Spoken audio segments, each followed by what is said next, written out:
भाव से सुनो सब लोग। ओरछा के राजा मधुकर शाह बड़े परम वैष्णव थे। एक दिन मधुकर शाह का नियम क्या था कि उसने अपनी सेना को नगर के चारों ओर बैठा रखा था, और हर राजा बैठा था, लेकिन हर राजा सुरक्षा के लिए बैठाता था। पर मधुकर शाह ने क्या कर रखा था, सेना के लोग बैठा रखे थे और सबके हाथ में पुष्प और पूजन का थाल रहता था। बोले कि हमारे ओरछा के आसपास से भी कोई संत जाए ना, तो जाकर के माला पहनाना, तिलक करना, दक्षिणा देना, और उन पर अवकाश हो तो उनको ससम्मान लेकर के राजभवन में आना। इसके लिए सेना बैठा रखी थी। वो सेना कोई शस्त्र अस्त्र लेके नहीं बैठती थी, संतों की सेवा के लिए बैठती थी। कुछ लोगों ने कहा कि ये सब राजा का आडंबर है, ये जबरदस्ती सबकी नजरों में बढ़िया बनने के लिए सब नाटक करता है। यदि इतना ही इसको वैष्णव रूप में आसक्ति है तो हम एक काम करते हैं। कुछ लोगों ने क्या किया, एक गधे को पकड़ा, उसके गले में कंठी माला बांध दी, गले को उर्दपुंड लगा दिया, तिलक विलक लगा के पीला पीला चंदन लगा करके बढ़िया, और गधे को छोड़ दिया ओरछा में।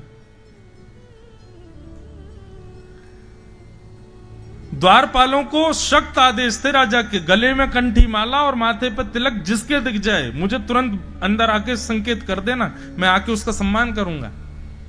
अब जब द्वार के सामने से गधा जा रहा था तिलक लगा के और कंठी माला पहन के, द्वारपालों ने कहा भाई है तो गधा, लेकिन राजा की आज्ञा है।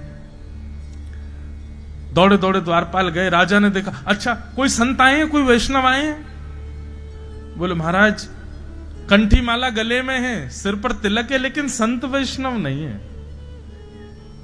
बोले तो फिर कौन है? बोले आप स्वयं चल के देख लो।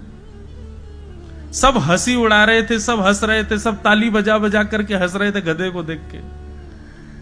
लेकिन जैसे ही मधुकर शाह ने बाहर आकर के देखा, नेत्र सजल हो गए, दंडवत प्रणाम किया, चरणों में जल चढ़ा करके चरण प्रक्षालन किए, आरती की, माला पहनाई, सुंदर वस्त्र उड़ा करके उनको सुंदर जो गधा खाता है वो उसको खिलाया। सब लोग देख करके हैरान हो गए, बोले राजन ये स्थिति आपकी कैसे, आपने क्या देखा उसमें? वो एक गधा था। तब राजा बोले कि गधा था लेकिन माथे पर तिलक था और गले में कंठी माला थी। मैं तो इस बात से भावुक हो गया कि मैं ऐसे नगर का राजा हूं जहां मानव नहीं जानवर भी भक्त हैं, जानवर भी ठाकुर जी के उपासक हैं। तो ये बात हमने क्यों सुनाई?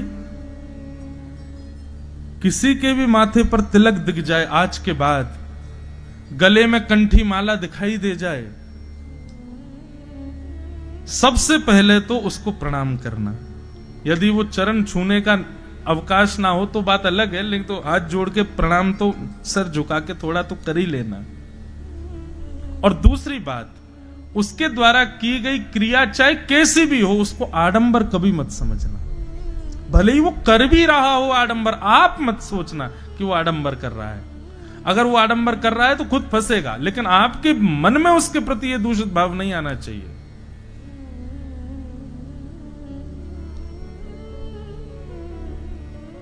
ये कुछ नियम है, इनका पालन करना।